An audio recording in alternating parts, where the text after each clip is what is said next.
이익을 위해서 뭉치는 거예요. 굉장히 안정적으로 뭉쳐있다. 이게 이제 하위 정부고 철의 삼각이란 말이죠. 자, 이놈을 비판하는 모형이 뭐냐면 이슈 네트워크가 있어요. 이슈 네트워크. 자, 이슈 네트워크는 해클로가 제시한 것이고 이 네트워크를 망이라 해서 이슈망이라고도 해요. 이슈망 또는 이슈 네트워크. 해클로가 권력을 가진 수많은 사람, 그 소수만을 보게 되면 수많은 사람들의 참여가 이루어지는 현실을 보지 못한다라고 비판을 하면서 나온 모형이 이슈 네트워크예요.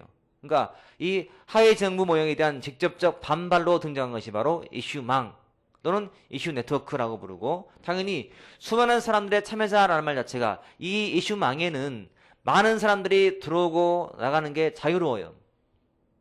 수많은 사람의 참여자라는 말, 그 말은 자, 참여에 제한이 있다 없다? 제한이 없는 것이에요.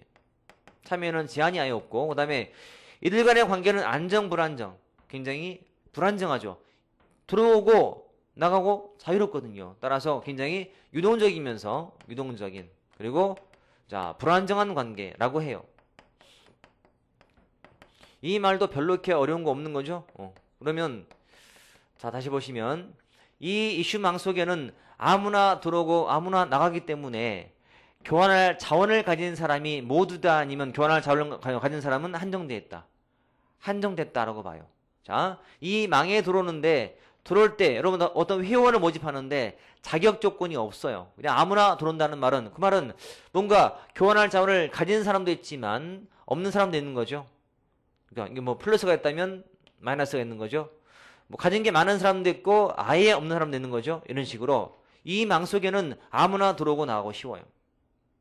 이 말 자체가 무슨 의미냐? 그러면 뭔가 전문 지식을 많이 가진 사람이 이슈망에 들어왔었는데 아무런 지식 없는 사람도 오는 거니까, 아무것도 가진 거 없이 들어온 사람은 이 망을 통해서 얻는 게 있다 없다? 있는 거죠. 플러스가 되는 것이고, 나는 전문가인데 망에 들어갔는데 얻을 게 없는 것도 있는 거죠. 내가 최고로 많이 아는 사람이라면 그럼 그 사람은 사실은 마이너스가 되는 거죠. 따라서 플러스하고 마이너스가 동시에 존재한다. 아까 뭐라 했어요? 영합게임, 제로섬 게임이 나타나. 제로섬 게임. 그러니까 이슈 네트워크의 특징 중에 하나가 제로섬 게임이 나타난다는 점. 제로섬 게임, 영합 게임이다 뜻이. 항상 플러스하고 마이너스가 동시에 있을 때 하는 말이죠. 제로섬 게임. 자, 그 다음에 나중에 나타난 모형이 이제 정책 공동체가 있는데, 정책 공동체. 이 정책 공동체라는 것은요, 제일 중요한 뜻이 뭐냐면 전문가 집단이다 라고 해요. 전문가 집단이다. 자, 이 말 한다면 이제 끝났죠. 모든 사항이 전문가 집단이다. 주로 정책 공동체하고 그 다음에 이슈망을 비교를 많이 해요. 근데 사실 이 정책 공동체라는 것은 특징상 하위 정부 모형하고 이 이슈망 중간 정도에 있다라고 보시면 돼. 참여 면에서 참여가 좀 제한됐죠. 무엇보다는 이슈망보다는 제한됐지만 이보다는 제한이 좀 없어요. 왜냐면 전문가 집단인데 이 망에 오는 사람들은 다 전문가란 말이죠. 그러니까 참여한 수가 아주 극소수도 아니고 다양해요. 교수라든지 교수, 연구원이라든지 뭐 보좌관, 기자라든지 이런 많은 사람들이 다 전문가에 해당되는 사람들이. 그러면 자, 여기에 들어온 사람들은 다 전문가이기 때문에 모든 사람이 다 교환할 자원을 가지고 있다 없다? 있다라고 보는 거죠. 전문가니까. 그렇죠? 모든 사람들이 교환할 자원을 가지고 있다라고 보기 때문에 이 망에 참여해서 사람들은 도움을 받아요? 아니면 피해를 보는 거예요? 도움을 받는 거죠. 왜요? 다 전문가니까.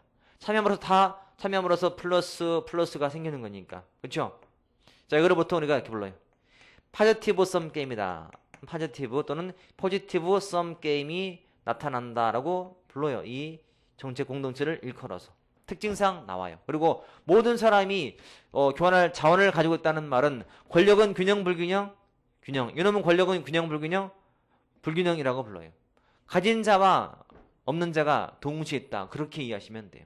그리고 주의사항은 이 정책 공동체는 전문가 집단이지 그 정책을 통해서 이익 보는 사람 같은 수혜자라든지 어떤 비용 부담자 같은 이해관계자, 단순 이해관계자는 여기서 빠져요. 단순 이해관계자는 배제된다. 배제. 되고 반드시 전문가 집단이어야 돼요. 배제된다. 단순 이해관계자는 배제되고 전문가로 구성한 집단이다. 그런 뜻이에요. 자, 책을 볼게요. 책을. 일단은 397페이지의 특징에 뭐 문제별로 만들어지고 다양한 참여자의 연계가 있으면서 그다음에 경계도 있으면서 늘 변화해요.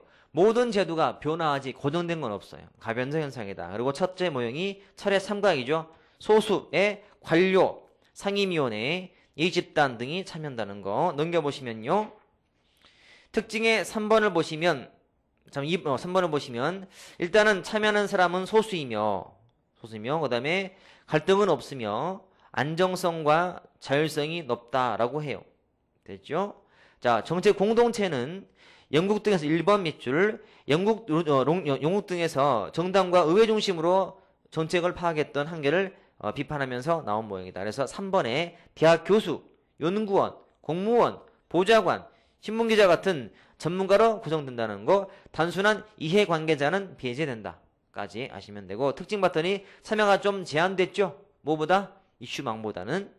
모든 참여자가 자원을 가지고 교환을 한다 했죠?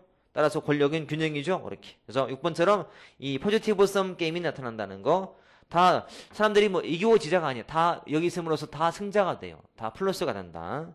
오른쪽에 이슈망은 이번에 해클로는 권력을 가진 소수만을 관찰하게 되면 마치 거미들처럼 엮어진 수많은 행위자들 간의 관계를 간과한다라고 지적하면서 수많은 행위자들 간의 유동적이고 불안정한 관계를 이슈망으로 표현했다 그 말이죠. 따라서 특징이 참여자의 범위가 넓죠. 경계는 개방되어 있고 교환할 자원을 가진 사람은 한정되어 있죠. 따라서 권력은 불균등하죠. 넘겨보시면. 그리고 6번처럼 제로섬 게임이 생긴다는 거. 거기까지가 기본 특징. 굉장히 중요해요. 여러분. 별 3개짜리 주기 때문에요. 뒤에 문제를 보면 조금 아주 쉽게만 안 나올 거예요. 잘 봐놓으셔야 되고는. 자, 예제했지만 쉬워요. 자, 우리가 네트워크는 변해 안 변해요? 변한다. 그런데 예제 3번 봤더니 정책 네트워크는 참여자들 간 상호작용이 반복되면서 변화되지 않는 제도로 존재한다. 틀렸죠. 그러니까 원래 지문은 참여자들 간의 상호작용이 반복하면서 변화하면서 존재한다. 그래야 맞아요. 근데 교수가 출제하면서 말을 바꾼 거죠, 여러분. 세상에 변치 않은 제도가 있다 없다? 없는 거죠. 다 변해요. 사랑은 변해 안 변해요? 변하죠. 영원해요? 아유, 그런 생각하지 마세요. 사랑은 변해요. 항상 변해. 그러니까 변치 않은 것은 없어요. 제도 마찬가지. 특히 제도가 왜 안 변해? 변하지. 됐죠? 자, 쉬었다가 뒤를 보도록 할게요.